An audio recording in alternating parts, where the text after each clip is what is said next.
और आज मैं आपके लिए लेकर आई हूँ पुष्पा पांडे जी की लिखी हुई कहानी अपराजिता। आइए फ्रेंड्स, कहानी शुरू करते हैं। क्या मेरी बेटी का थोड़ा ख्याल रखिएगा?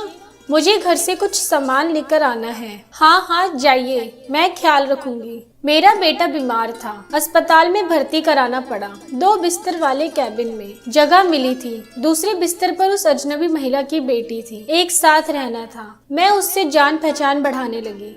उसे हमेशा अकेले ही देखा।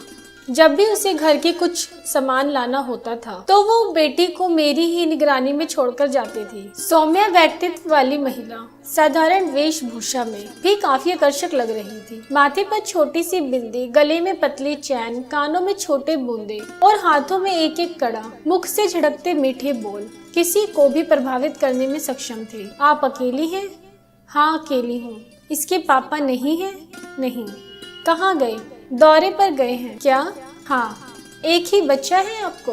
हाँ। मैं सोचने लगी। सिर्फ हाँ में जवाब देती है, आगे कुछ बोलती ही नहीं है। आखिर मैं कितना सवाल करती। पता नहीं क्यों मुझे उसकी पारिवारिक जिंदगी में दिलचस्पी होने लगी थी। खैर, कई बार जरूरत की चीजें मैं अपने पति से मंगवा भी देती थी, लेकिन वह स्वयं नहीं बोलती थी। बेटी ने दोपहर में नारंगी का रस पीने की फरमाइश की। मुझे बोलकर गई। बच्ची कॉमिक्स पढ़ रही थी। मैं उससे बातें करने लगी। बेटा, तुम्हें कॉमिक्स पसंद है? हाँ आंटी, मम्मी हर महीने खरीद कर लाती हैं। तुम्हारे पापा कहाँ गए हैं? मेरे पापा भगवान जी के पास चले गए। मम्मी नौकरी करती है?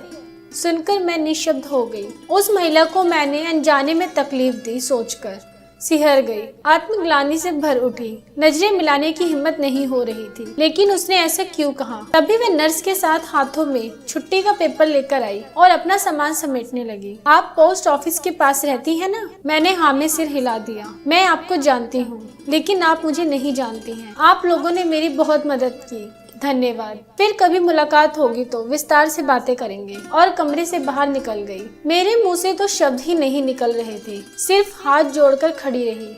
एक और प्रश्न डाल दी मेरे दिमाग में, वो कैसे मुझे जानती हैं? कुछ दिन बाद ही कॉफी हाउस में मुलाकात हो गई। सौम्यता वही सरलता और आत्मविश्वास से परिपूर्ण स्वयं आकर नमस्ते की और अनुमति लेकर वहीं बैठ गई। अभी भी मेरे अंदर ग्लानि थी। मैं समझ नहीं रही थी कि बात कहाँ से शुरू करूं। उसने स्वयं ही बात आगे बढ़ाई। आपका बड़ा बेटा और मेरी बेटी एक ही स्कूल में पढ़ते हैं।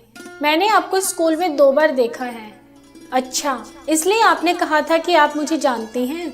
हाँ। फिर खामोशी। इस बार खामोशी मैंने तोड़ी। देखिए, मुझे माफ कर दीजिएगा। उस दिन मैंने आपको बहुत आहत किया।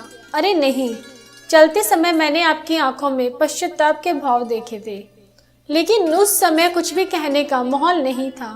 फिर भी आपको खराब तो लगा होगा। अरे नहीं, इसमें गलती आपकी नहीं है। 2 महीने की बेटी थी, तभी इसके पापा कारखाने में एक दुर्घटना के शिकारी हो गए थे। लेकिन मेरे पास स्नातक की उपाधि नहीं थी। शादी हो गई और मैं परीक्षा नहीं दे पाई। देवर ने नौकरी लेने की इच्छा जाहिर की। मुझे जीवन भर दूसरे के भरोसे बेटी की परवरिश करनी पड़ती। मैंने कंपनी से समय और इसी घर में रहने की अनुमति मांगी। 2 महीने की बेटी के साथ परीक्षा की तैयारी करने लगी। सफेद साड़ी की जगह हल्की रंगीन साड़ी और हल्के जेवर पहनने लगी।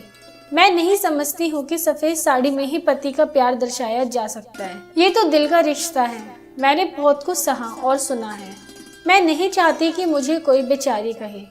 अब मुझे बेटी को भी आत्मसम्मान के साथ जीना सिखाना है। कॉफी की घूंट के साथ मुस्कुराने लगी। मैंने आपका नाम तो पूछा ही नहीं।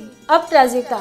आपने अपने नाम को सार्थक बना दिया। सचमुच आप अपराजिता हैं। उस दिन मैंने आपको कुछ नहीं बताया क्योंकि आप जो भी मदद करती ये सोचकर कि बेचारी अकेली है, लेकिन चलते समय मैंने आपकी आंखों में मुझे जानने की चाहत देखी थी और आज आपकी चाहत पूरी कर दी। तभी उसकी बेटी मचलती हुई आई। मम्मी, घर चलो ना। और वह उठकर चल पड़ी। तब तक मेरे पति भी ऑफिस से सीधे वहीं आ गए। वहां से मॉल जाने का कार्यक्रम था। मॉल में घूमती रही, लेकिन मन तो अपराजिता के इर्द गिर्द घूम रहा था। उम्मीद है दोस्तों आपको कहानी जरूर पसंद आई होगी। मैं फिर मिलती हूँ ऐसी एक और नई कहानी के साथ। तब तक के लिए take care and bye bye.